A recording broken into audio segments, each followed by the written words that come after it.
Olá, boa tarde. Olá, boa tarde. Licença.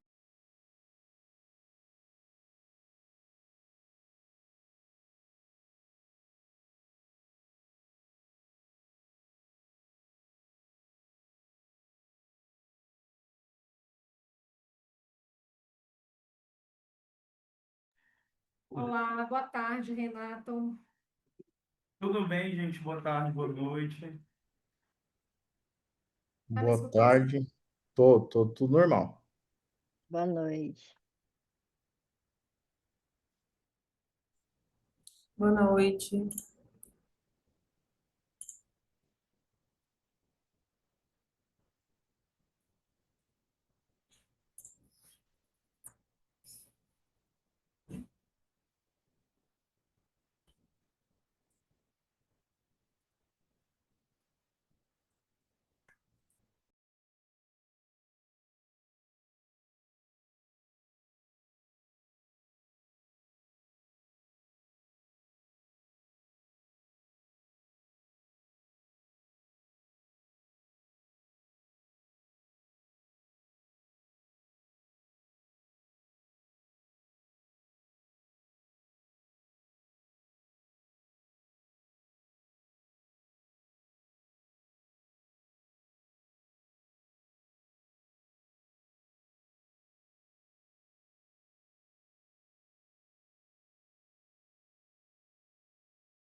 Pessoal, essa aqui é a sala 6, né?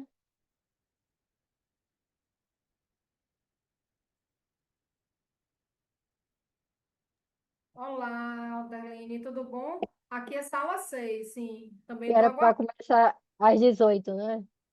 Estou É aguardando porque, também. como ninguém tá Isso. falando nada, eu posso estar na sala errada. É, eu acho que eles estão atrasados, o moderador e o Pois é, assessor. eu tava em outra sala, vim correndo para cá, para dizer, né? Vim correndo entre aspas. Para essa aqui, aí tá atrasada também. Bom, então vamos aguardar, né?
Olá, pessoal, boa tarde, tudo bem? Alô? Oi? Tudo Olá, certo. Candice, tá me Escutando. Boa ouvindo? tarde. Olá, boa tarde. Olá, Renato, Candice, Gabriela e Oderlene. Peraí que eu tô sem o vídeo aqui, né? Está só uma mancha aqui, desculpa. Eu entrei para avisar vocês que a moderadora já tá entrando, tá? É outra Thaís, não sou eu. Só um minutinho aí que ela já está conectando.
Olá, Thaís. Boa tarde.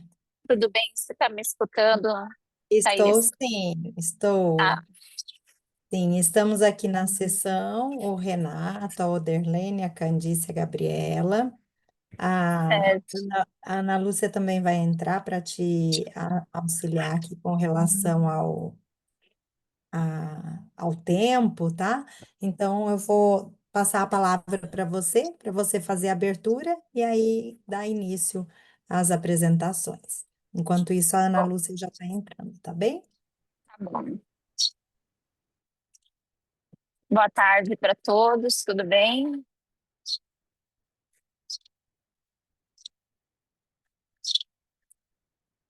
Vocês estão conseguindo me ouvir? Sim, normal. Boa tarde, Thaís.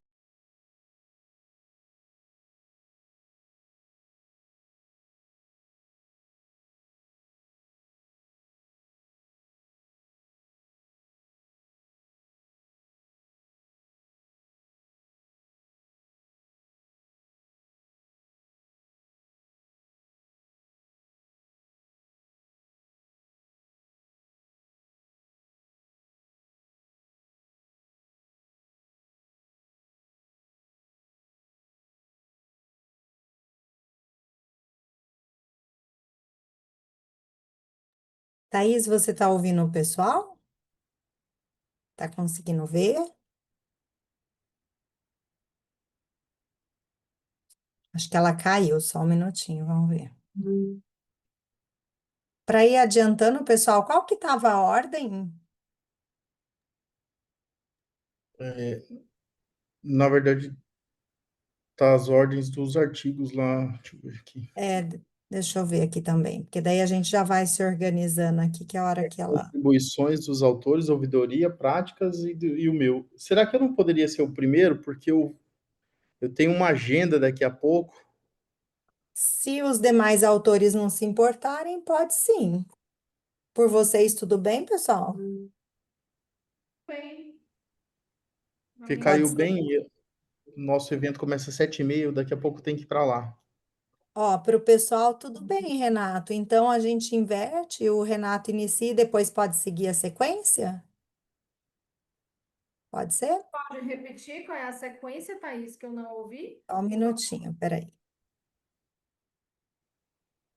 Deixa eu abrir aqui, que é na outra tela.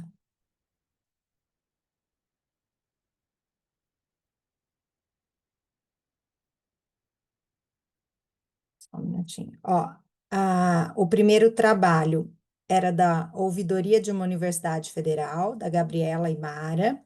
O segundo, contribuições dos atores sociais para implantação, que é da Candice Elizabeth Cristiano. O terceiro, práticas de integridade, Wagner e Oderlene. E o quarto, que é o do Renato, aí ele começa por ele. Tá Então, bem. inicia Obrigada. pelo do Renato, depois a Gabriela, depois Candice, depois Oderlene.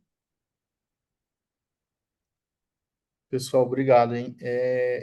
Eu posicionei aqui só para dar um ok se está aparecendo em tela cheia. Ainda, agora sim, agora está. Não. E aí passou também, né? Sim, passou. Tá, obrigado. Só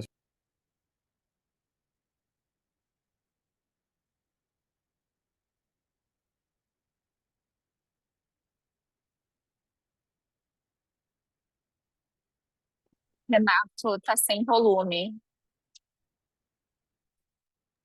eu posso começar já? Eu estava esperando, professora.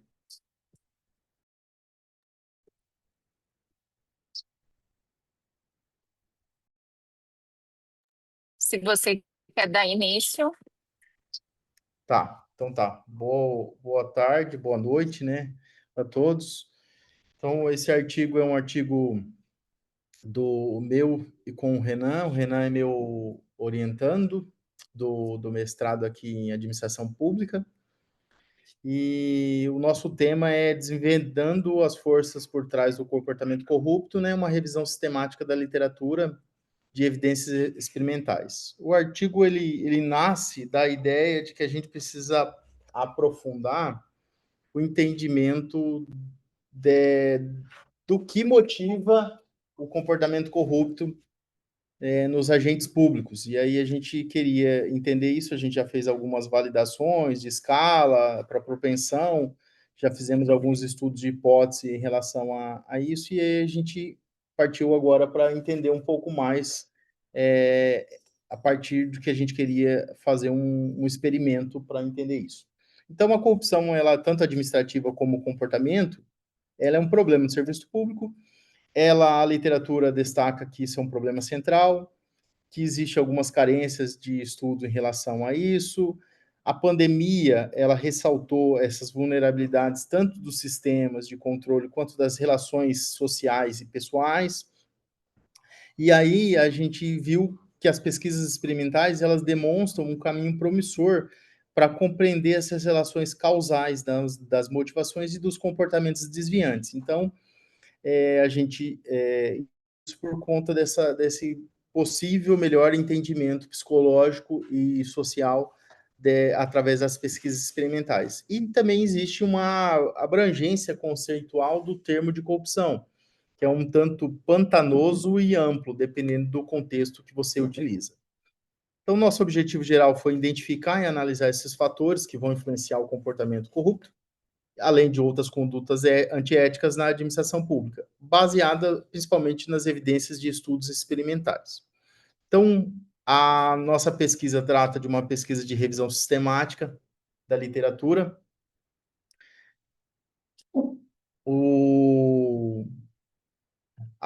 Nós começamos inicialmente por a palavra de corrupção e ética. A gente, na revisão da Web of Science, achou 63 mil estudos. A gente restringiu o tempo para trazer um aspecto mais atual e mais recente, até porque tinha já alguns trabalhos que revisava abaixo de 2020. Aí já reduziu para 17 mil. A gente escolheu as linguagens inglês, espanhol e português. Depois a gente fez uma seleção para tipo de artigo e, em cima disso, a gente selecionou as áreas de setor público, a administração pública e gestão pública. E aí a gente criou duas grandes listas, né?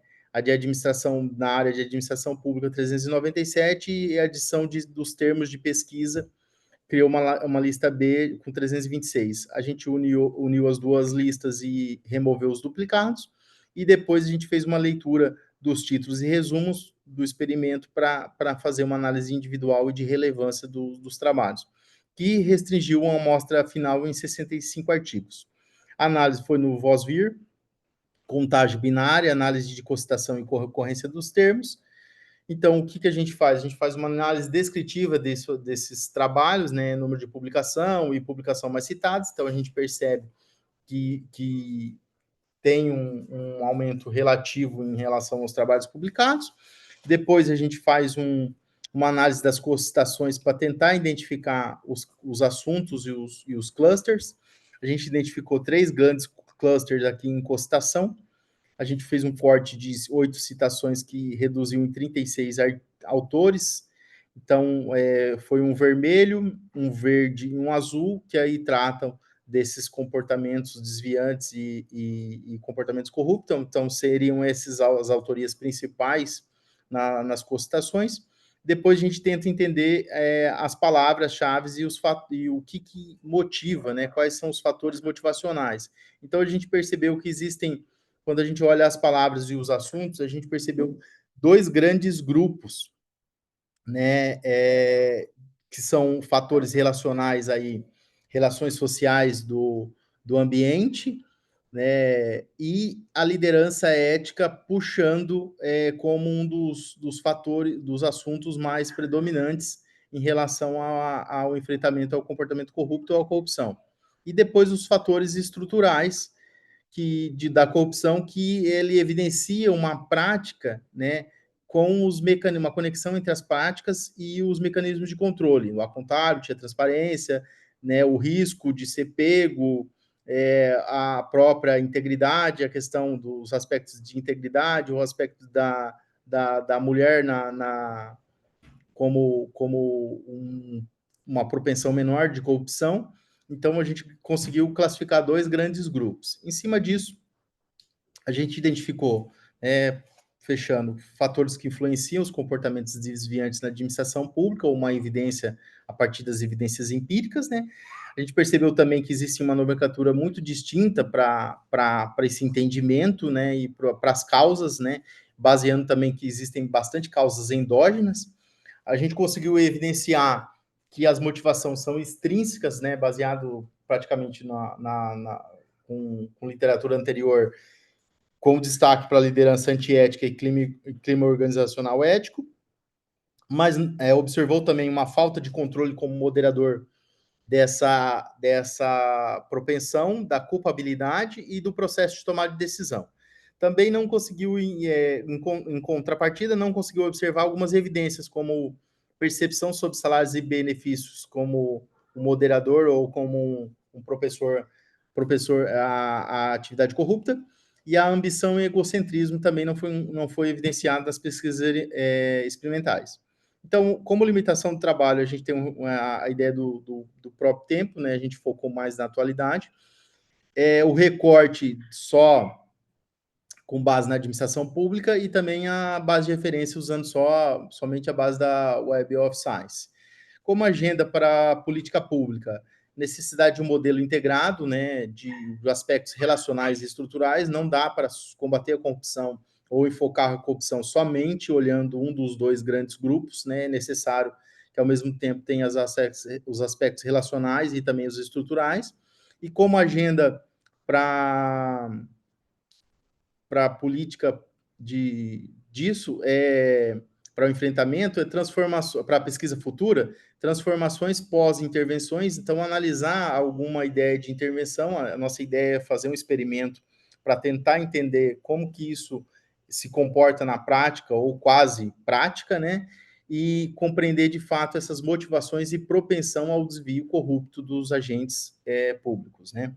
Então, seria isso, e estou à disposição a perguntas. Parabéns, Renato, pela sua apresentação. E vamos deixar para fazer os comentários no final, que todo mundo apresentar seus trabalhos. Pode ser? Acho que fica melhor, que daí cada um fala um pouco. Ô, professor, Ou você eu vou precisar sair, porque eu tenho um compromisso às 7h30. Eu vou sair, 7h30? no máximo meia hora eu vou sair. Tá, você quer fazer os comentários da sua agora, então não tem problema nenhum. A gente Se faz, puder, Renato, eu agradeço, professor. sem problema. Alguém gostaria de comentar alguma coisa? O Renato está aberto para perguntas. Deixa eu ver que tem uma pergunta no chat aqui, eu acho. Não. Bom, Renato, você pegou o período de 2020 a 2024, correto, né? Se você puder voltar um pouquinho ali, eu agradeço. E você pegou esse período exatamente por quê? Eu não sei se você, ali nos seus slides, que você não faz essa justificativa. Por que Tinha uma você não estendeu o seu tempo um tempo maior? Que geralmente, quando eu pesquiso esse tipo de artigo, eu pego períodos de 20 anos, 10 anos. Qual foi a sua ideia quando você pegou esse período curto de 4 anos, 5 anos?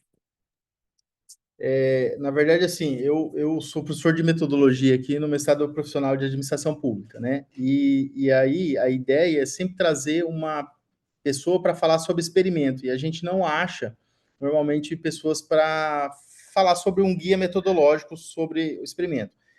E aí a gente achou um trabalho que ele fazia uma revisão, se eu não me engano, era até 2019. Ele foi publicado em 2020 ou 2021, e ele fazia uma revisão sistemática dos experimentos até 2019. Então, a gente achou que não seria interessante a gente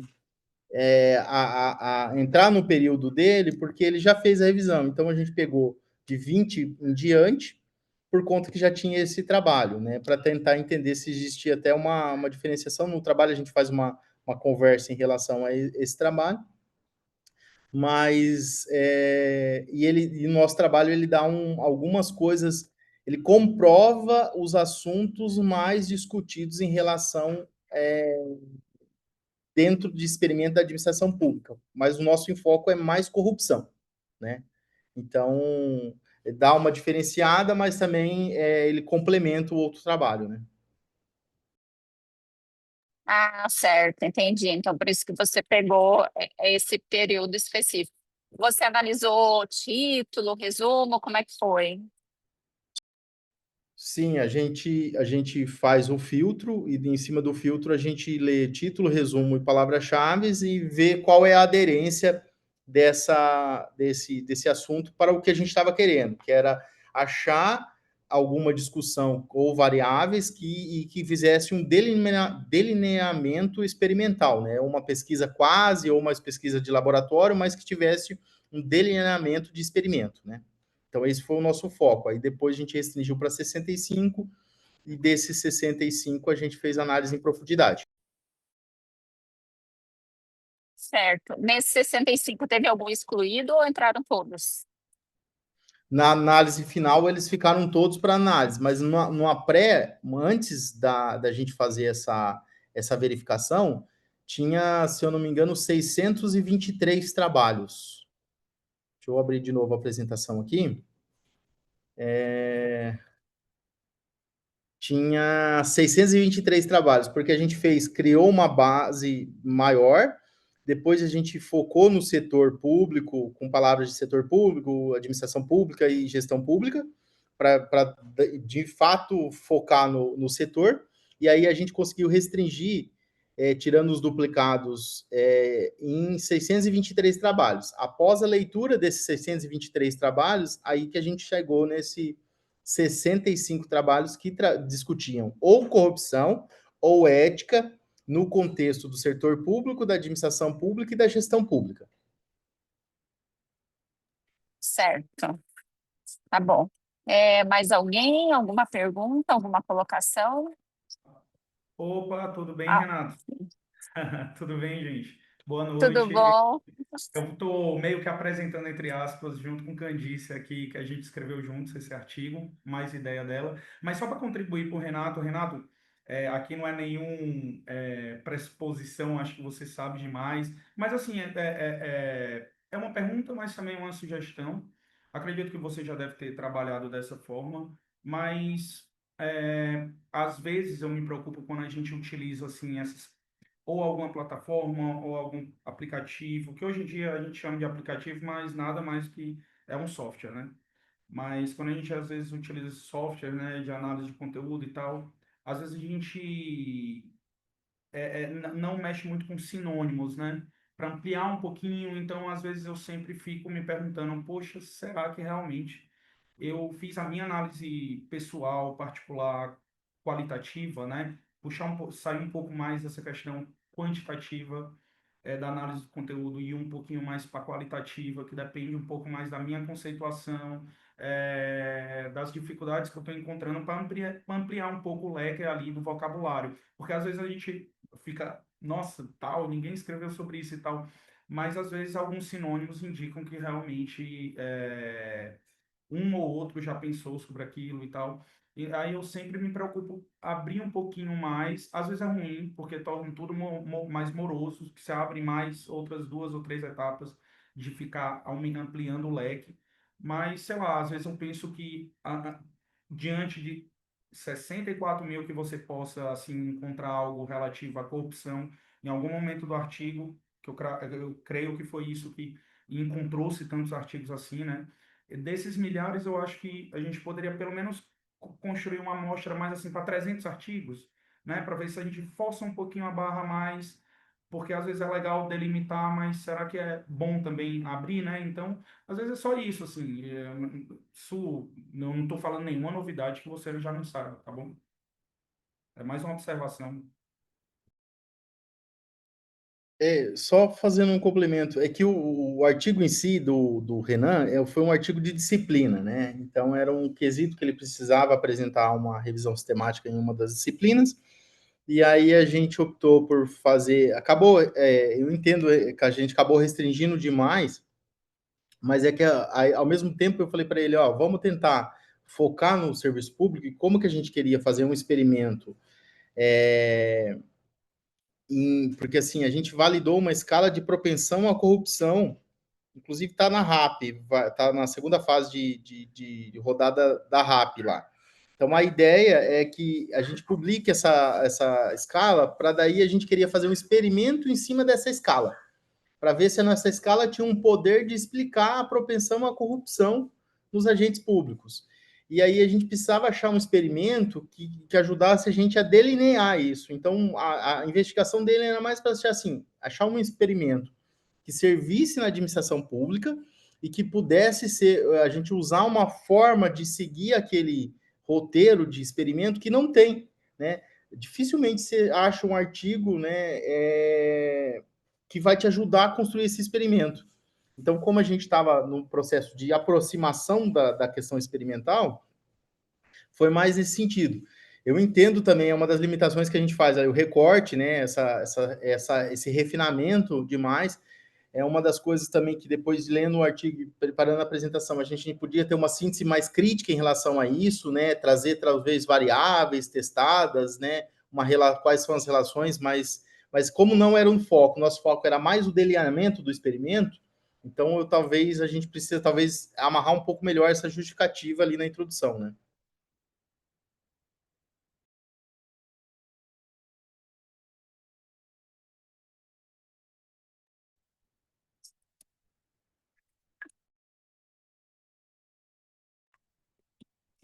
Perfeito, Renato. Mais alguém tem alguma questão a ser colocada?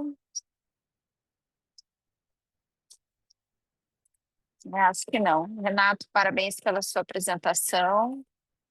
A gente vai dar continuidade, então, aos demais. E o próximo artigo é aquele da contribuição. O apresentador já está por aí?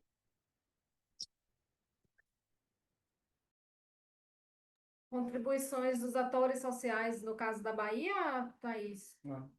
Tinham falado que era outra antes de mim, Isso. né? Mas tudo bem. Não tem problema. Se vocês não querem deixar para depois, apresentar depois, não tem problema. Pode ser agora. Pode ser agora. Pode ser agora, sem problema. A gente pode deixar vocês para depois. Não, pode ser agora. Então tá.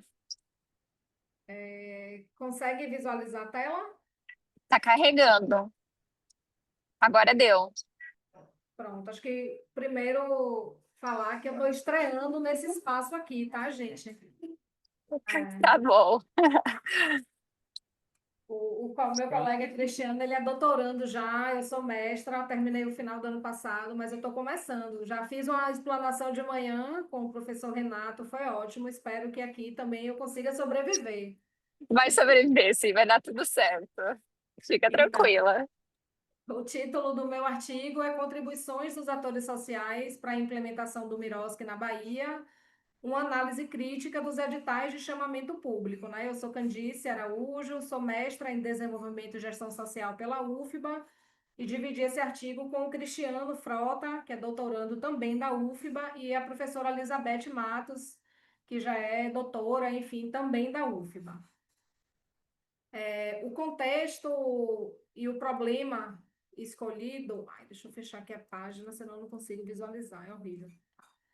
Eu já separei os temas principais para contextualizar a escolha, né, do meu artigo e também já cito alguns autores que eu utilizei nessa minha pesquisa, né? Só trazer que esse artigo ele é parte da minha dissertação, então eu tive muita dificuldade de escolher e ir limitando o meu texto. Então eu trouxe aí o conceito de administração política, de gestão social, né, com o Tenório, que foi um dos primeiros que pesquisou sobre isso, trouxe também o tema da participação social como fundamento democrático da professora Paula de Paula, a burocracia e a dominação legal, né, daí do conceito de Weber, as disfunções e a criminalização burocrática das organizações da sociedade civil, com o Merton e a Paula Storto, e também as lacunas sobre o papel das organizações dos entes subnacionais, que é uma publicação recente da professora Bruna Holanda e da Patrícia Mendonça. E o meu problema principal é analisar como os autores sociais contribuíram para a implementação do Miroski via editais aqui no estado da Bahia. O objetivo da minha pesquisa é contribuir, compreender como foi importante, né, o protagonismo da sociedade civil na implementação do marco regulatório, em especial a Lei 13.019 de 2014, e como objetivos específicos é analisar os editais e as normativas daqui do Estado, identificar os avanços e também os desafios ainda existentes nas parcerias e compreender melhor essas contribuições e os desafios dos atores sociais, né, que ainda a gente encontra muito entrave ainda nessa implementação. Em relação à metodologia, foi uma pesquisa qualitativa, exploratória, descritiva, de análise documental de um edital, tem que fazer essa ressalva. Esse edital a gente escolheu por conta do contexto dele, foi um edital que a sociedade civil identificou lacunas e contradições, né? Nós fizemos um ofício, provocamos a Procuradoria-Geral do Estado, provocamos o CONFOCO, que é o Conselho Estadual de Fomento e Colaboração.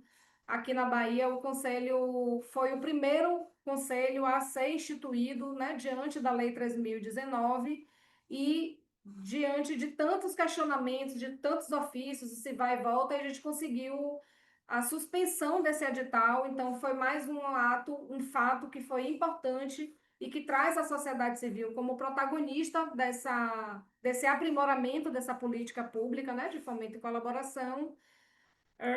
Meu Deus, análise dos resultados, né? Então, eu trago os temas principais dessa análise e também cito os autores que já falaram sobre isso, né? Trazendo aí a participação, estruturando as normativas, o Confoco, que é esse Conselho Estadual como espaço de cogestão.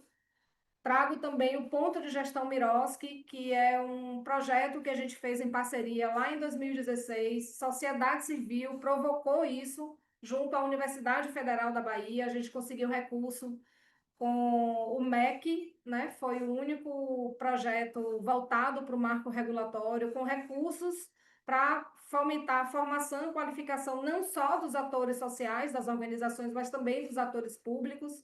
A gente conseguiu rodar aí em vários municípios aqui do estado. E dentro desse eixo que fala de formação e qualificação, a gente traz a professora Tânia Fischer, né? Que defende muito isso e fala também dessa democratização prática da própria política. A gestão pública, ainda orientada pelo gerencialismo, que a professora Paula de Paula traz isso ainda, né? A gente reconhece a gestão social, a gestão pública como algo do nosso contexto atual de escolha, mas ela também traz que muito das práticas ainda segue o antigo gerencialismo, né?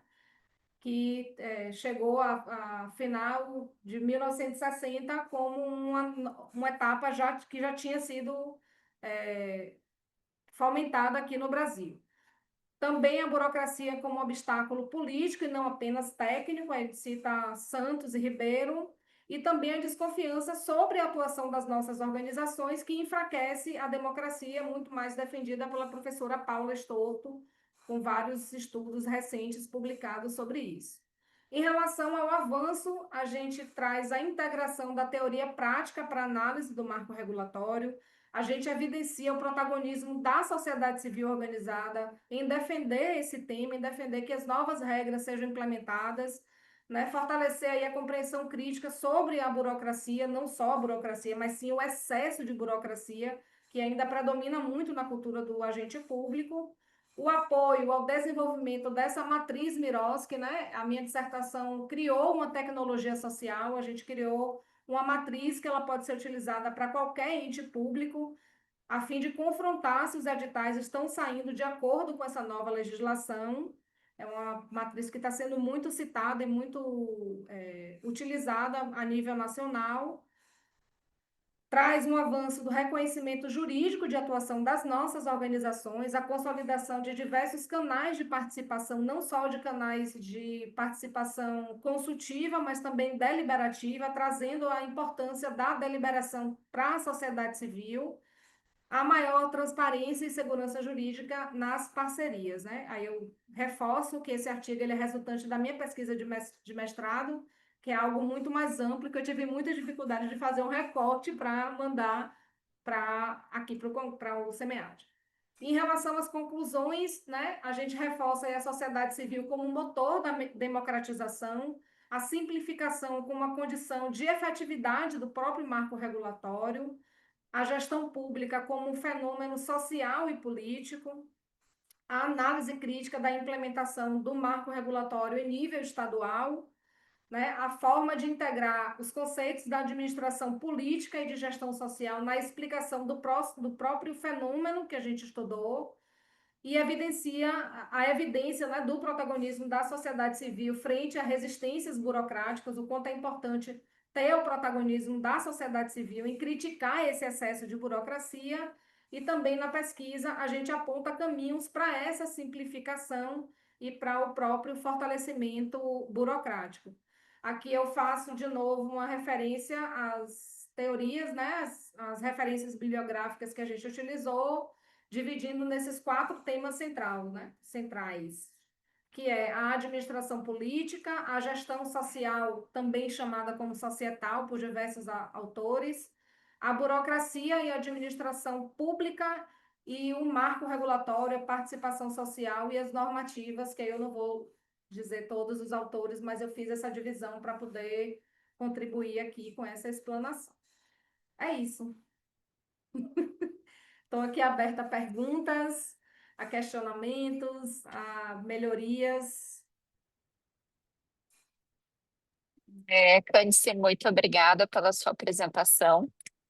Quando você fala ali no final que você aponta, né? Eu já vou ir falando. Eu falei que eu ia deixar para o final, né?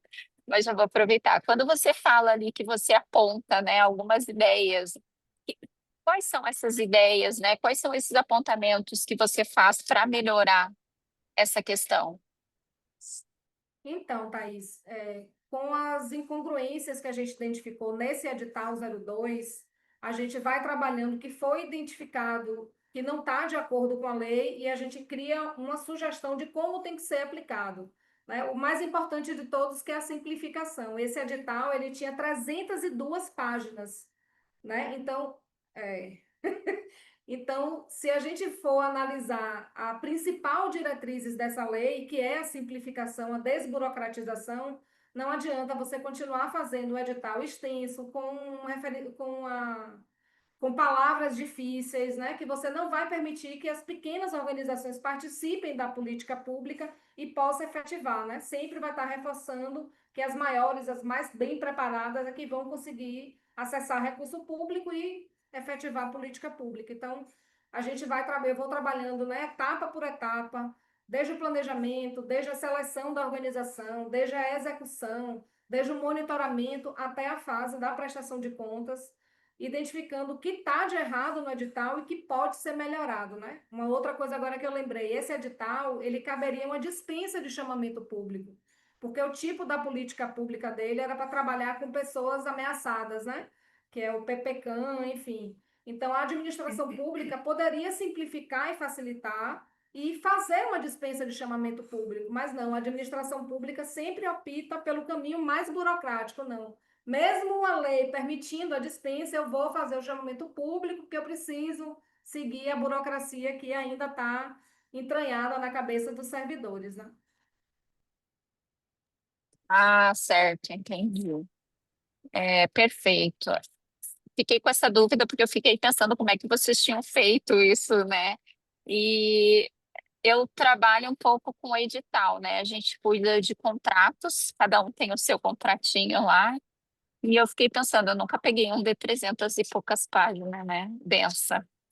Mas eu imagino o quanto isso foi maçante. E não só para vocês que trabalham com isso, imagina as empresas lendo para que elas possam participar daquele certame ali, né? O quanto complicado foi aquilo ali. E você pode desburocratizar a coisa, bem como vocês colocaram ali, né? Mas parabéns pelo trabalho.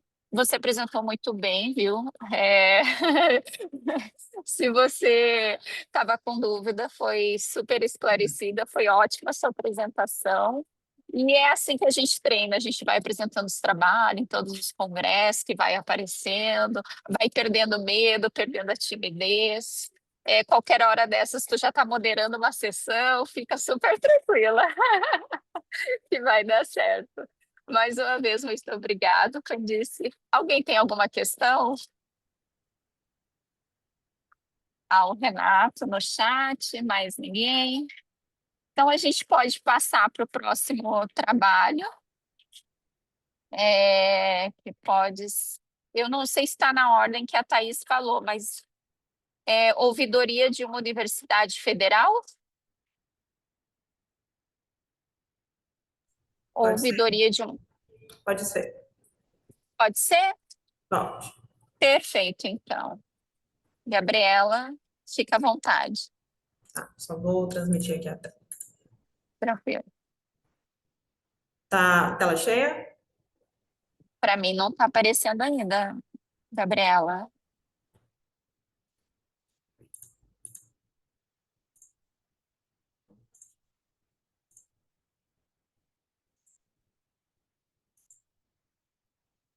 Está Oi, carregando. Está carregando. Agora, só pronto. bota a tela cheia porque está aparecendo os slides ao lado.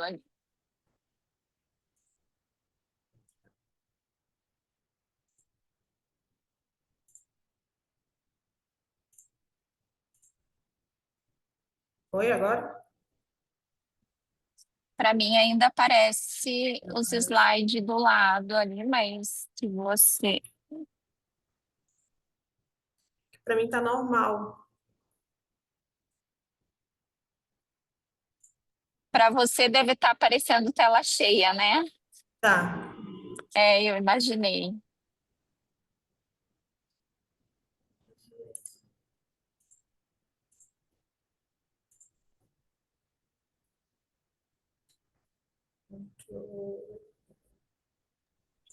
Por mim, não tem problema se você quiser apresentar, sim. Acho que vai demorar muito. Eu realmente não tô conseguindo, assim, se ninguém se Não importar, tem... que a gente não Eu não me atrase tanto. importo. Eu A não me gente não importo, atrase tanto. Gabriela. Tá.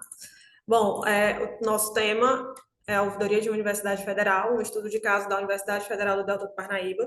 O artigo é meu, Gabriela, e da professora Mara.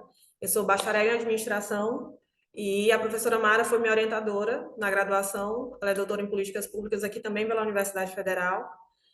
E esse foi, inclusive, meu tema do TCC, foi meu TCC, na verdade, meu trabalho de conclusão de curso. E assim como a Cristiane, também sou iniciante, então estou um pouco nervosa, não sei ainda, sei muito enfim, a didática correta, mas a gente vai fazer o que for possível.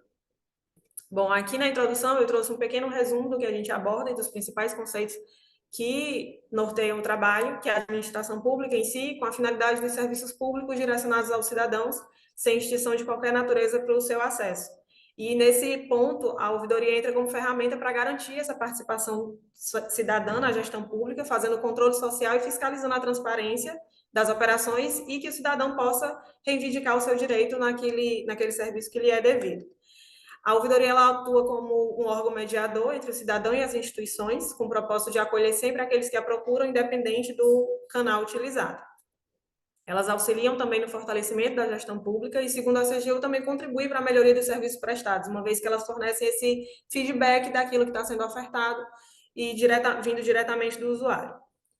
Dentro dessas questões, o trabalho ele buscou analisar quais são as contribuições administrativas da ouvidoria da universidade para a gestão e, como objetivo específico, identificar os avanços e desafios enfrentados pelo órgão, a gestão das manifestações recebidas e os procedimentos adotados diante das demandas, além de considerar a transparência nos dispositivos legais da CGU. Aqui um breve referencial, aqui tem os principais, a definição e os regramentos dos principais normativos que norteiam as atividades da ouvidoria, né, que definem os parâmetros de competência, agentes, prazos e outros aspectos, e ainda elencam e ainda contribuem para a gente visualizar as potencialidades da ouvidoria, da utilização da ouvidoria, que é como transparência, como controle social, a participação social e a proteção e defesa dos direitos dos usuários, né, que são todas aquelas pessoas que utilizam os serviços públicos. E aí, nesse ponto, as manifestações, elas são classificadas como reclamações, denúncias, sugestões, elogios e quaisquer outros pronunciamentos que os usuários tenham a declarar para a administração pública. Isso segundo a Lei 13.460. No segundo ponto, a gente analisa a operacionalidade da ouvidoria. A operacionalidade é como aquelas leis se aplicam no dia a dia da execução das atividades. Então, seguindo aqueles pontos ainda das potencialidades, a transparência, a gente usa a Lei 12.527 de 2011, e o seu decreto regulamentador 7.724 de 2012, que contribui ainda para a participação social. Então, se eu transformo aquela informação transparente, aquela informação pública, eu contribuo, eu proporciono esse acesso à sociedade. A proteção a proteção dos direitos e defesa dos usuários, que é a Lei 13.460, que é a principal lei que a ouvidoria utiliza, o decreto norteador, o 9.492 de 2018, o decreto 10.218, que também altera a lei e o decreto anterior, o decreto 10.153, que baseia mais a salvaguarda da identidade desse denunciante, que é quando ele faz uma denúncia de irregularidade contra algum servidor ou serviço da administração pública, e o decreto 9.094. A Lei 13.726, que racionaliza os procedimentos e facilita a burocracia, dispensa a maior parte da burocracia no atendimento, e a portaria da CGU número 116 de 2024, que dispõe orientações para o exercício das atividades da ouvidoria e suas competências. E ali são atividades do próprio dia a dia, atividades com as especificidades do tratamento das manifestações e como elas devem ser tramitadas, tratadas e resolvidas. E ainda as tecnologias utilizadas, as ferramentas utilizadas para que essas manifestações sejam tramitadas e principalmente recebidas, né, que é a plataforma integrada de ouvidoria e acesso à informação, que é o Fala BR, que desde a sua criação em 2018, se não me falha a memória, 19, ela é de uso obrigatório pelos órgãos e entidades da Administração Pública Federal do Sistema de Ouvidorias do Poder Executivo, o SISOUV. Trazendo agora para o contexto do estudo de caso, da ouvidoria da UFDPAR, a universidade ela foi criada em 2018 por desmembramento da Universidade Federal do Piauí pela Lei 13.651 de abril de 2018. Até essa data, a atual Universidade Federal do Delta do Parnaíba era um campus da Universidade Federal do Piauí, que fica na capital do estado. Eu sou do Piauí, eu moro em Parnaíba, e a Universidade Federal do Piauí fica em Teresina, que era a capital. Então, a gente era um campus da capital, era o campus Ministro Reis Veloso. E a partir de 2018, ela passa a se chamar Universidade Federal do Delta do Parnaíba e tem esse desmembramento tanto das suas atividades quanto da sua organização administrativa e demais processos internos, por assim dizer. A ouvidoria está vinculada na estrutura organizacional à reitoria, segundo a resolução do Conselho Universitário a 0721, que determina todos os setores e cargos existentes na universidade. Aqui na universidade, o cargo de ouvidor ele é ocupado por um professor efetivo da instituição, que é indicado pelo reitor, mas obedece aos critérios elencados pela CGU na portaria 1181 de 2020. E o atendimento da ouvidoria na universidade é feito pela plataforma Fala BR, pelo telefone, por e-mail ou atendimento presencial. E os fluxos das manifestações considera ainda para tratamento a Lei 13.460 e a portaria da CGU, não excluindo nenhum normativo interno do órgão. Os procedimentos metodológicos, a gente fez uma pesquisa descritiva exploratória de abordagem qual e quantitativa. Os procedimentos foram documentar e levantamento de dados. Foram feitos questionamentos direcionados tanto aos discentes da universidade, quanto à ouvidoria, enquanto à gestão da ouvidoria, a consulta ao painel resolveu da CGU, e a partir desses dados levantados, uma análise estatística descritiva. Então, analisando a transparência da ouvidoria nos dispositivos, a gente consultou o painel por quantitativo de manifestações recebidas, assuntos e tempo médio de resposta. Para analisar as contribuições e desafios, a gente fez os questionamentos à comunidade discente, aos alunos, identificando a percepção deles e como eles entendiam que a ouvidoria atuava dentro da universidade, e os desafios e avanços a gente delimitou para o próprio setor. Então, a titular da ouvidoria foi que respondeu sobre os avanços e desafios. E aí a gente volta para a pergunta norteadora, que a gente entendeu as contribuições administrativas da ouvidoria para a gestão. Dos dados que nós colhemos, a amostra foi um total de 50 participantes, que ficou centrada nos alunos do curso de administração. Atualmente, na universidade, o curso tem 4 turmas, e nós conseguimos o quantitativo de 50 participantes totalmente voluntários. Esse questionamento direcionado aos discentes, ele foi dividido em 2 sessões. Uma sobre as atribuições da ouvidoria e as considerações que os alunos tinham sobre elas, né, se eles consideravam relevante, essencial, enfim, e a outra sobre percepção da atuação do setor, como eles entendiam que a ouvidoria atuava dentro da instituição. No primeiro questionamento, antes do questionário se iniciar, foi perguntado se eles já tinham utilizado a ouvidoria, e 96% disseram que nunca haviam utilizado. Sobre as atribuições, ser um canal de mediação entre a administração, assegurando os direitos dos usuários, 78% deles considerou que era essencial. Qualificar as expectativas dos usuários para buscar uma solução mais assertiva, considerando uma característica de ser esse canal de resolução de conflitos e intermediação, 60% considerou que era essencial. Receber, analisar, encaminhar e acompanhar as manifestações, 64% apontaram que era essencial, e apontar as falhas e fazer recomendações porventura necessárias, 76% também concordou que era essencial. Na segunda sessão, era a percepção da atuação do setor no campus, né? Como a ouvidoria, como eles entendiam que a ouvidoria atuava. Então, se a ouvidoria era vista como um canal de tratamento de resolução de problemas, 66%, a maior porcentagem concordou.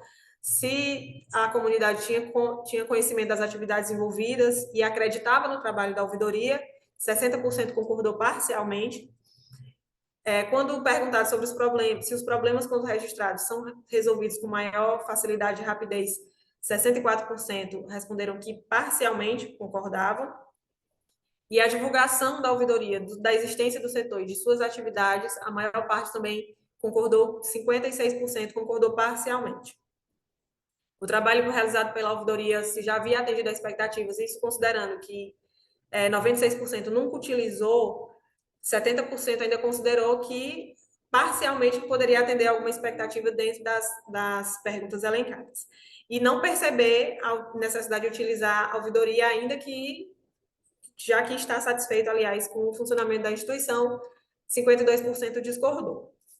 Não entendeu, não estava satisfeito com o funcionamento da instituição, mas não percebia a necessidade de utilizar a ouvidoria. Direcionada ao setor, à ouvidoria foram feitas 16 perguntas. Algumas delas coincidiram com as respostas elencadas pelos alunos. E aí vamos focar só nelas para não ficar tanto texto assim da gente ler.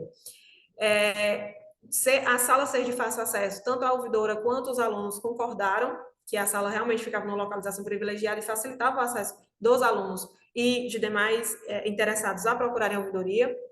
O setor, de fato, é um ponto positivo para a resolução de problemas.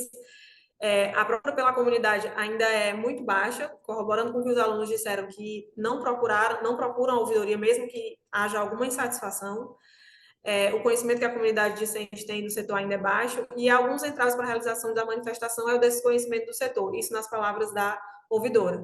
Ela considera ainda que o setor é considerado apenas parcialmente como setor estratégico, e ainda fragilidade na definição dos fluxos para tratamento das manifestações, envolvendo toda a comunidade acadêmica, isso servidores, funcionários terceirizados existentes na instituição, os alunos e a comunidade externa. A taxa de prorrogações, os alunos, o assunto mais decorrente é sobre infraestrutura, e aí o setor responsável mais demandado são as pró-reitorias ou a prefeitura universitária, que são os responsáveis tanto administrativamente quanto alguns setores específicos dentro da universidade, e o maior público que procura a ouvidoria, apesar de tudo, mesmo com esse conhecimento, com a apresentação do baixo conhecimento da amostra sobre a procura da ouvidoria, o conhecimento da ouvidoria, o público que mais procura a ouvidoria ainda assim são os discentes, segundo a ouvidora. No painel Resolveu, nós identificamos 396 manifestações recebidas desde a adesão da plataforma em 2022 até a data de 31/10 do ano passado, que foi quando o trabalho foi realizado. E a gente delimitou esses 10 meses, aqui nesse primeiro tópico, de 2022 até essa data. Em 2024, de janeiro de 2024 a 31 de outubro, 198 manifestações, das quais 74 são denúncias, 46 solicitações, 14 elogios e 28 arquivamentos. O tempo médio de resposta atende ao normativo, atende à Lei 13.460, que bota 30 dias, podendo ser prorrogado por mais uma vez. por igual período, mas o tempo médio se manteve nos 21 dias, então, dentro do prazo, em um prazo satisfatório. O índice de resolutividade apontado pela plataforma foi de 98,78%, e a satisfação média do usuário é de 53,57%. O índice de resolutividade ele é apontado automaticamente pela plataforma, a satisfação é a resposta do usuário diante da resposta da manifestação recebida. Sobre a interpretação dos nossos dados, os alunos, em sua maioria, nunca utilizaram a ouvidoria, grande parte considera ainda como importante as principais atribuições do setor, apesar de não utilizarem e não conhecerem a fundo, ainda consideram as principais como importantes. A atuação e divulgação no campus é insuficiente, isso tanto a ouvidora quanto os discentes concordam. Apesar de não estarem satisfeitos, não percebem a necessidade de acionar o setor. A insuficiência na definição de fluxos, né, dentre todas as categorias, isso é mais um procedimento interno do setor. O retorno parcial sobre as providências adotadas diante das problemáticas registradas, em que não há uma devolução da ouvidora para a ouvidoria quanto à resposta do setor. Se o setor diz que vai adotar tal providência, não há uma devolutiva para a ouvidoria dizendo que ele de fato adotou, quando adotou e como adotou. Então, esse fluxo não foi definido. O cumprimento dos prazos estabelecidos também. E aqui, como contribuições e aqui, de forma mais geral, foi percebido que a ouvidoria ela contribui para as adequações necessárias dos procedimentos, resoluções e melhoria dos serviços prestados. Embora o seu trabalho não seja conhecido amplamente pela comunidade acadêmica, mas é um setor que ele atua diante daquilo que a lei prevê e trata as manifestações de maneira adequada, ainda que seus resultados não sejam evidentes ou comunicados, como eu mencionei agora há pouco, e não há esse fluxo de devolutiva das providências adotadas pelos setores responsáveis, mas elas acontecem. Não é porque a ouvidoria não tomou conhecimento que a comunidade acadêmica como um todo não tenha tomado conhecimento, mas eles acontecem de fato. Isso se deve, diante das respostas elencadas, principalmente na fala da ouvidora, a gente pode fazer um paralelo e uma conexão entre a estruturação recente da universidade. Então, é uma universidade que ela está em processo de desmembramento, quer queira ou quer não, é um processo lento e requer, e muito minucioso, são muitos passos a serem seguidos, e aí, diante disso, a universidade como um todo ainda está um pouco fragilizada por esse desmembramento, e alguns fluxos ainda necessitam dessa definição, e como os vícios de rotina também serem modificados. Então, a gente não pode ainda caminhar como antes, né, já que a universidade é uma universidade nova. E nas considerações finais, os alunos do curso de administração realmente apresentam uma carência do conhecimento do papel da ouvidoria. A ouvidoria ainda passa por um processo de maturação das suas atividades, e isso, mais uma vez, puxando ainda da universidade como um todo. A ouvidoria é só um dos setores, por isso ela ainda caminha a passos lentos nos seus procedimentos internos, nas suas adequações e melhorias. Ainda assim, há esforços da instituição comum para que o trabalho seja desenvolvido e mais reconhecido e melhor utilizado estrategicamente, uma vez que é o ponto principal da avaliação do serviço prestado pela universidade, é quando o usuário chega até a ouvidoria para saber se aquele procedimento, se aquele serviço ofertado atende perfeitamente ou dentro das condições aquilo que o usuário deseja. E aqui, como uma contribuição, enfim, para pesquisas futuras, uma contribuição que a gente observou, que caberia incorporar ainda discentes de outros cursos de graduação, diante de ter sido só os alunos do curso de administração, e poderia incluir também os de pós-graduação, e além de, enfim, técnicos, servidores, se for o caso, para traçar um panorama mais amplo dessa percepção da comunidade acadêmica, não só da comunidade discente, apesar de ser o principal público, mas também da comunidade acadêmica como um todo. E aqui estão as referências. Obrigada.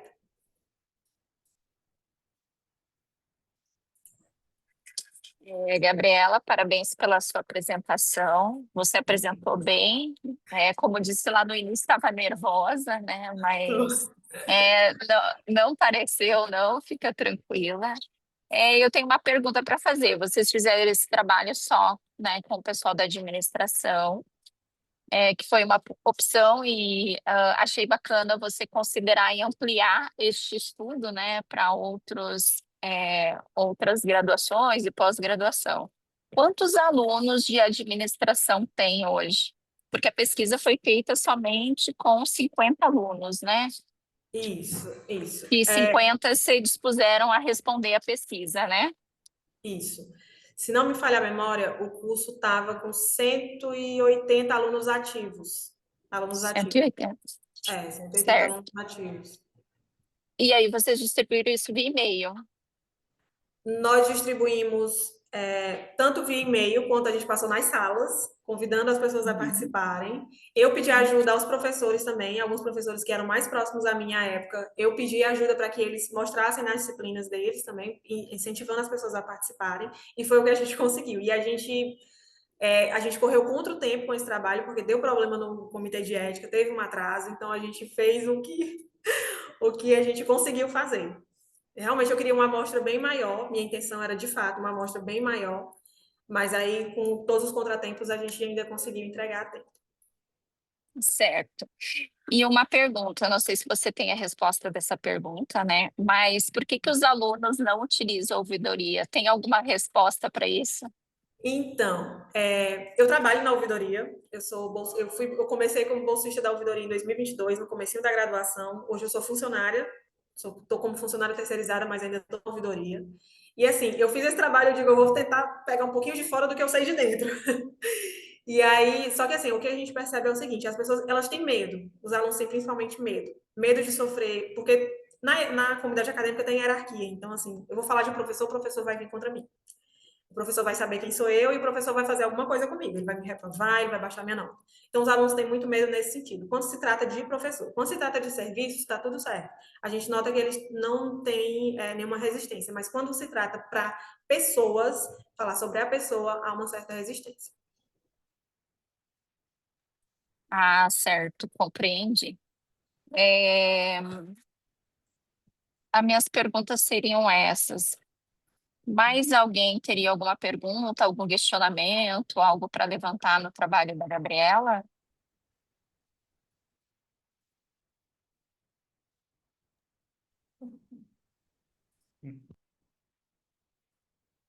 Só parabenizar a Gabriela aí pelo Tem- trabalho, ser um trabalho de graduação, né? Normalmente são trabalhos de pós-graduação, então parabéns, Gabriela. Obrigada. Muito bem. Gabriela, mais uma vez, parabéns pelo seu trabalho. Participe sempre que puder, tá? É assim que a gente perde a timidez da coisa, é participando. Como eu falei, né? Qualquer dia você vai estar aqui moderando alguma sessão e quem sabe eu vou estar lá, né? Apresentando um trabalho. Quem Tá sabe, bom? quem sabe. Obrigada. Imagina. Vamos para o próximo trabalho, então, que é as práticas de integridade pública.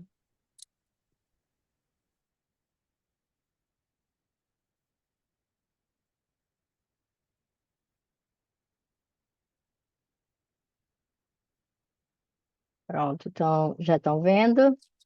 Estão Sim, me ouvindo? certinho. Bom, boa noite, meu nome é Alderlene, eu sou professora da Universidade de Fortaleza. Vou apresentar para vocês o trabalho intitulado Práticas de Integridade Pública e as Medidas de Enfrentamento à Tortura Policial.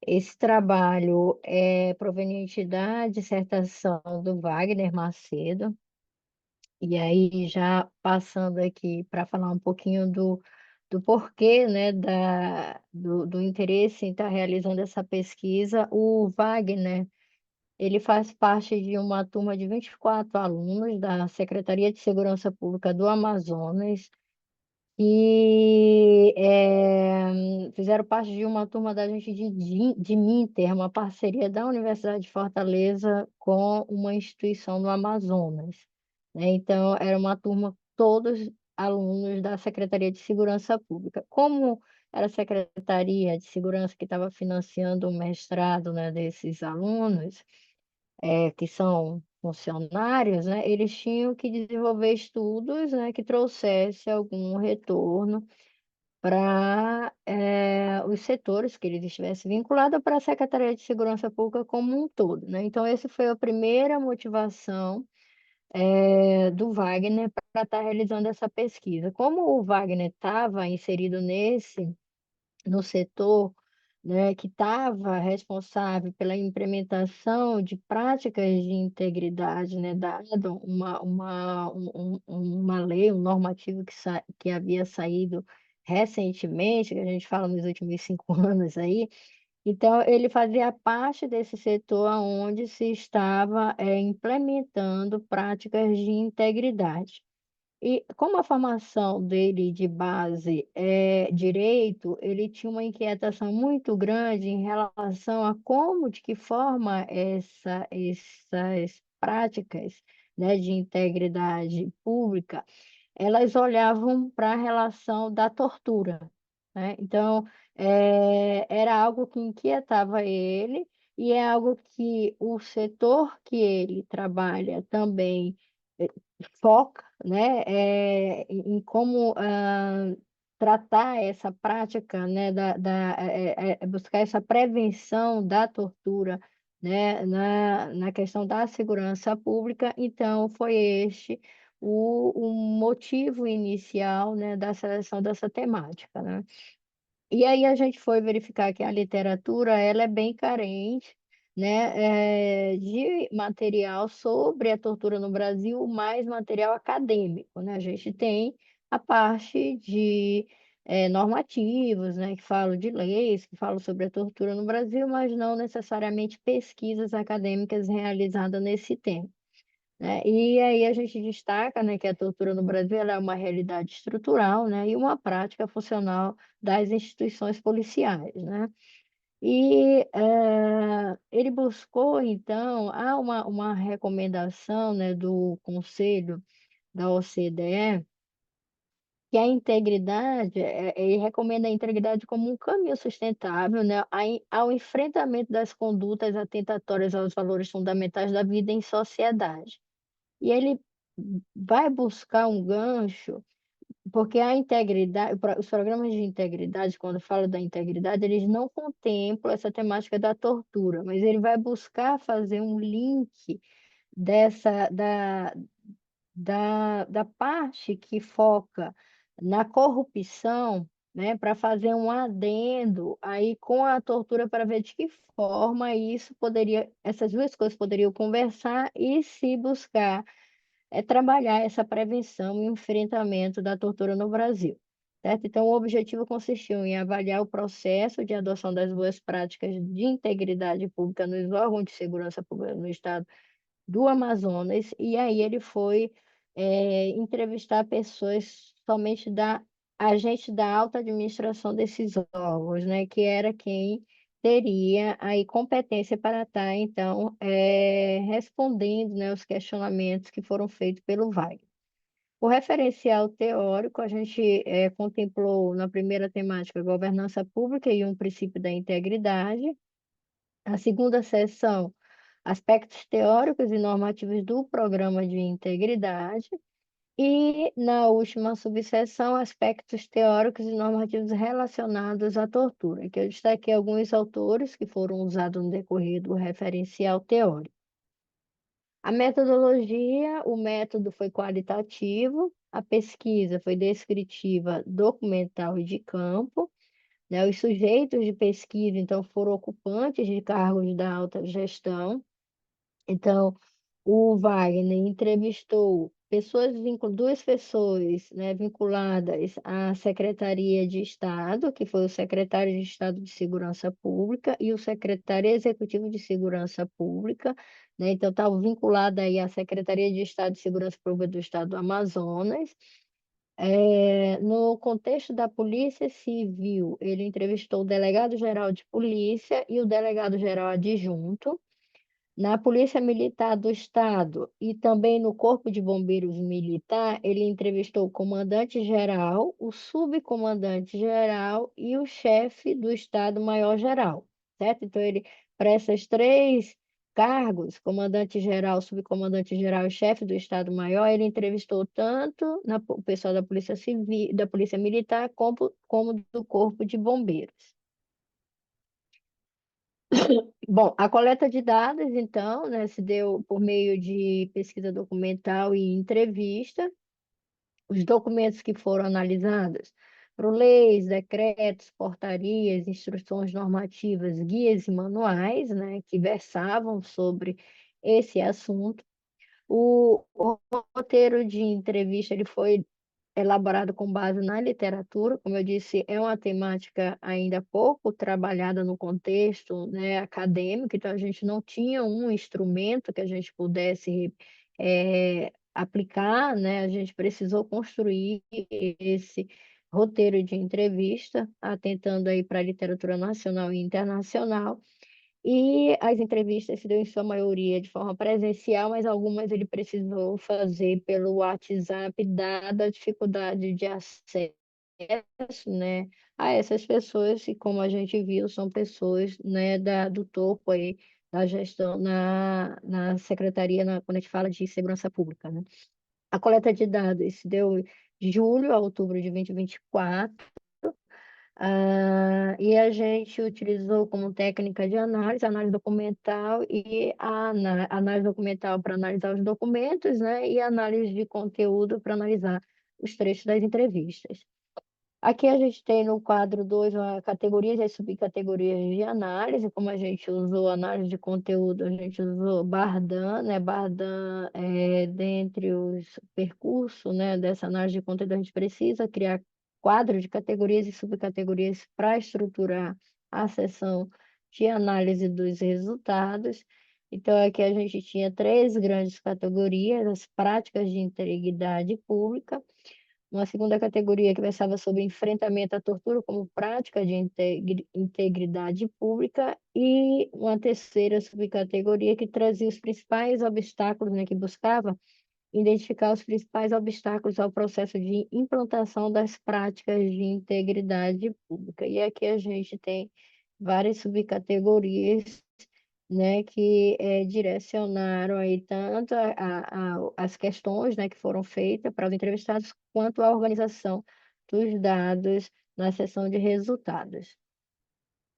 A gente destacou aqui alguns resultados, né? A pesquisa qualitativa, a gente tem essa dificuldade na hora de tentar trazer, sintetizar isso para uma apresentação em slide, fica bem difícil, né? Diferente de tabelas, que a gente traz uma tabela e consegue em um slide explicar todo o processo, né? Na pesquisa qualitativa, a gente tem um pouco de dificuldade. Eu destaquei alguns principais resultados, né? E aí convido quem tiver interesse em ler o artigo que muito em breve estará disponível, né? Agora está disponível para a gente, né, que está participando da sessão, mas vai estar disponível com o nome dos autores lá nos anais do SEMEAD.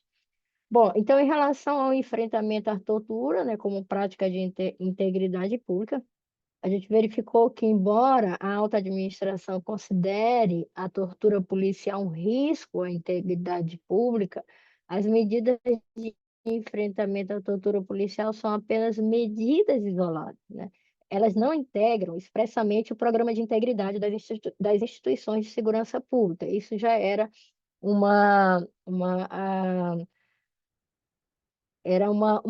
a gente já imaginava que não integrava, né? Mas a gente não pode trabalhar com achismo, né? A gente precisou ir a campo e confirmar algo que a gente já presumia que não era contemplado. Enfim, concluímos, né, aqui nesse caso, que efetivamente não havia nada, né, expresso nesse programa de integridade das instituições de segurança pública, no caso do Amazonas.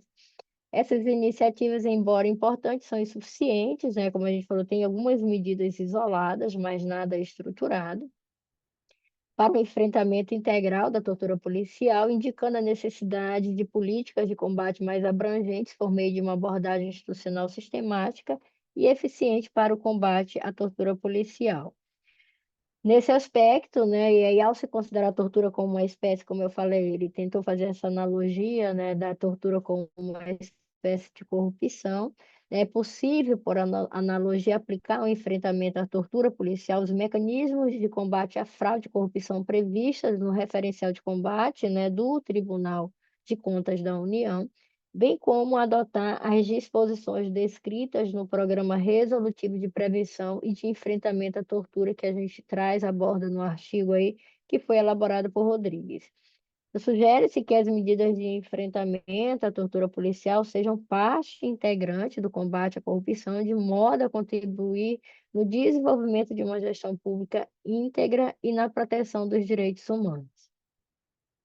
As principais dificuldades identificadas, né, que era a terceira categoria lá das nossas categorias de análise, que era a parte de identificar essas principais dificuldades no processo de implantação das práticas de integridade, o que a gente identificou foi uma resistência, desculpa, cultural do setor público interno, né, a alta rotatividade de servidores, o que dificulta, né, que você tenha processos mais bem estruturados, dado que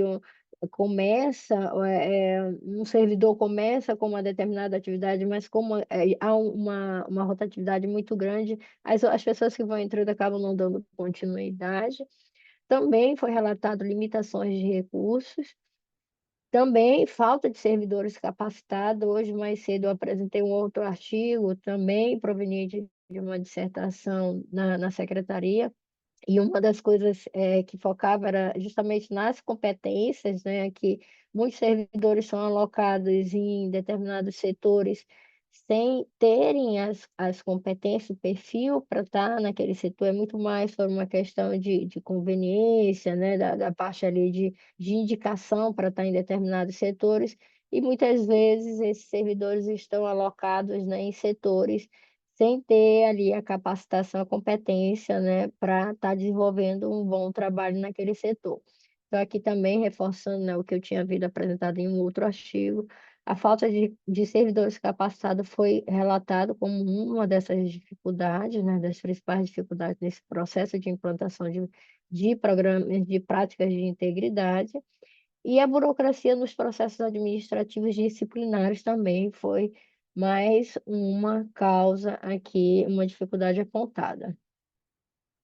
E aí, a ideia dessas pesquisas, né, apesar de ser um programa acadêmico, elas acabaram tendo que entrar nessa seara de trazer recomendações, que a ideia era essa, né, mapear alguma coisa, fazer algum diagnóstico e trazer possíveis sugestões, né, do que poderia ser feito no sentido de melhorar, né, aquilo que foi detectado. Então, foi sugerido, né, o desenvolvimento de política de retenção de talentos, o fortalecimento das estruturas internas de governança, a alocação eficiente de recursos para a capacitação de agentes, a realização de campanhas de conscientização, treinamentos regulares sobre ética e integridade, abordando de forma prática os riscos e impactos da tortura e os outros desvios éticos, e a demonstração expressa de apoio incondicional da alta administração na implantação do programa de integridade. Bom, como conclusão, né, embora longe do ideal preconizado aí pela OCDE e pela Controladoria Geral do Estado do Amazonas, né, as medidas identificadas evidenciam que as práticas de integridade nos órgãos de segurança pública do Estado do Amazonas estão em fases variadas de implementação, né, entre as instituições do sistema de segurança pública, sendo da Polícia Militar, né, a menos avançada nesse processo e a do Corpo de Bombeiro o mais adiantado. Além disso, a ausência de um plano de treinamento e comunicação limita o alcance e a efetividade do programa de integridade, em especial durante a fase de implantação do programa, sendo, portanto, primordial a elaboração desse plano com a finalidade de uniformizar e fortalecer as práticas desenvolvidas em cada instituição de segurança pública do Estado do Amazonas. E aí, como contribuições, né, do ponto de vista social, este estudo contribui para uma maior conscientização da necessidade da adoção do enfrentamento à tortura policial como uma prática de integridade pública, né, especialmente em forças policiais. Na esfera acadêmica, o estudo ele inova ao sugerir aplicar essa analogia, né, ao enfrentamento à tortura policial, os mecanismos de combate à fraude e corrupção previstos no referencial de combate à fraude e corrupção do Tribunal de Contas da União, de modo que o enfrentamento à tortura policial passe a ser, então, parte integrante do combate à corrupção. Como sugestão de estudos futuros, né, podem ser realizadas pesquisas que envolvam outros níveis hierárquicos das estruturas organizacionais. Então, a gente foi aqui para o nível mais complexo, mais complicado de acesso, né? Então, a gente deixa como sugestão aí níveis mais baixos, que provavelmente não terão tanta dificuldade de acesso. E pesquisar se o enfrentamento à tortura policial é adotado como uma prática de integridade pública das instituições de segurança pública de outros estados e do Distrito Federal, né? Que a gente fez a pesquisa só lá no estado do Amazonas. E obrigada.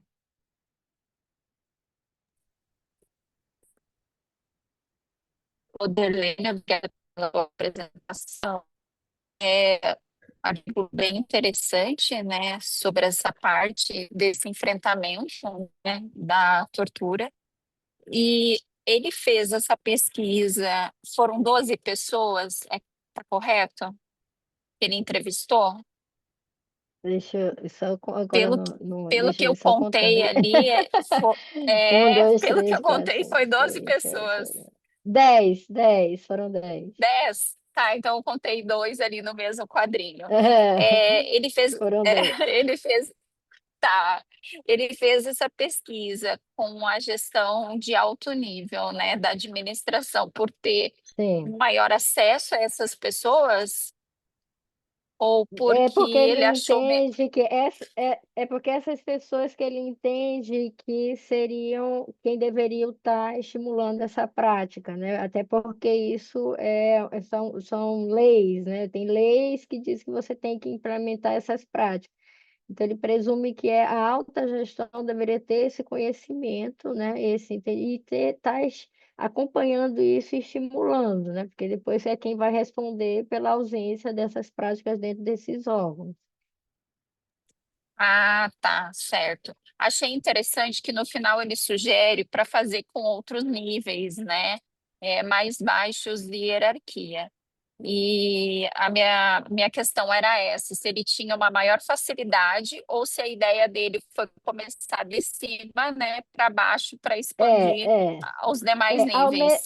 E também a gente pode dizer que ele tem facilidade também, teria facilidade, porque ele também estava em uma posição ele trabalhava com a alta gestão, então ele tinha acesso a essas pessoas, né? E hoje, inclusive, depois que ele concluiu o mestrado, ele foi promovido, hoje é coronel, acho que é o topo né, na carreira, e ele acabou assumindo um desses altos postos dentro da polícia. Enfim, mas Ah, certo. o trabalho dele ficou bem interessante porque é uma temática bem nova, né, que a gente praticamente não vê, e também buscar esse link com essas práticas de integridade, achei que foi uma visão dele mais do direito, eu sou da administração, e essa pegada dele foi uma pegada também, pegando um pouco do conhecimento dele do direito, né, que aí acabou que foi um trabalho que foi bastante elogiado, né? A gente precisa aprimorar ainda. Eu acho que o artigo não traz toda a essência da dissertação dele, que é a dificuldade de sintetizar o que está na dissertação para o artigo, né? Mas eu acho que vai dar uma publicação muito boa para a revista. Perfeito. É bem interessante mesmo o artigo dele que mistura, né, direito com administração. E também quando a gente fala disso, né, a gente fala da governança, né, Sim, dessas instituições, do qual agora está sendo muito tratado dentro da administração pública, né, que é a governança dessas instituições. É, Era essa as questões que eu tinha para colocar. E realmente, né, mais um adendo. O que a gente tem maior dificuldade dentro da administração pública é a alocação de recurso público, né? É você conseguir um recurso público, conseguir alguém capacitado para que consiga dar um curso, né? Sobre o que a gente tá precisando ou tratando no momento, né? No caso dele, é, seria essa prevenção é desse enfrentamento. uma reclamação que eles faziam, que era muito frequente, é que quando vem um normativo, né, vou chamar um normativo aqui para ser lei, para ser decreto, né, ele não traz no detalhe de como deveria ser como deveria ser implementado, né, o processo é que dificulta, eles dizem, a implementação, vem lá uma lei que você tem que implementar um programa de integridade. Ok, como?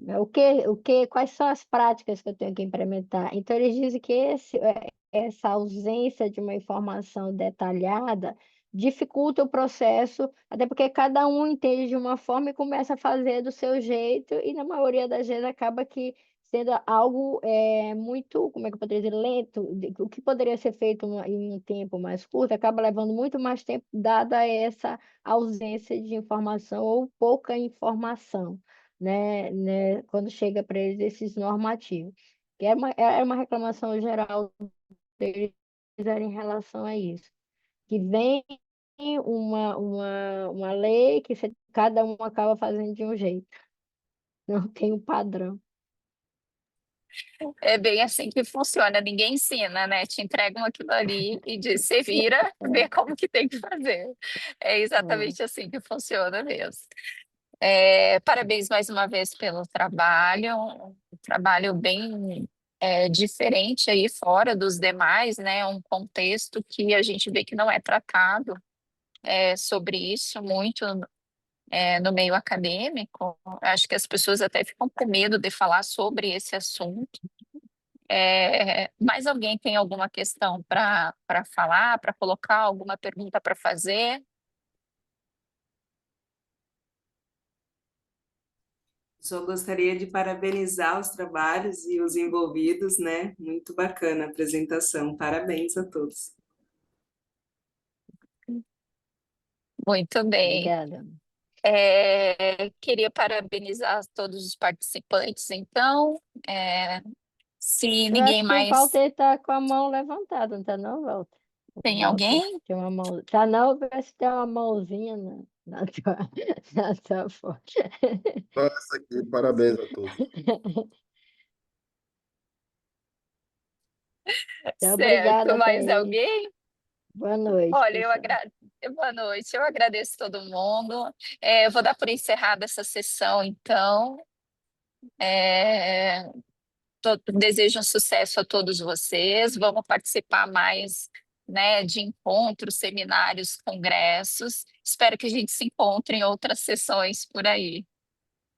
Tá bom, muito Agradeço a obrigado. participação de todo mundo e tenha uma Boa boa noite. noite. Boa noite. Obrigada, boa noite, parabéns aos participantes. Tá, Até muito mais. obrigado. Obrigado, gente.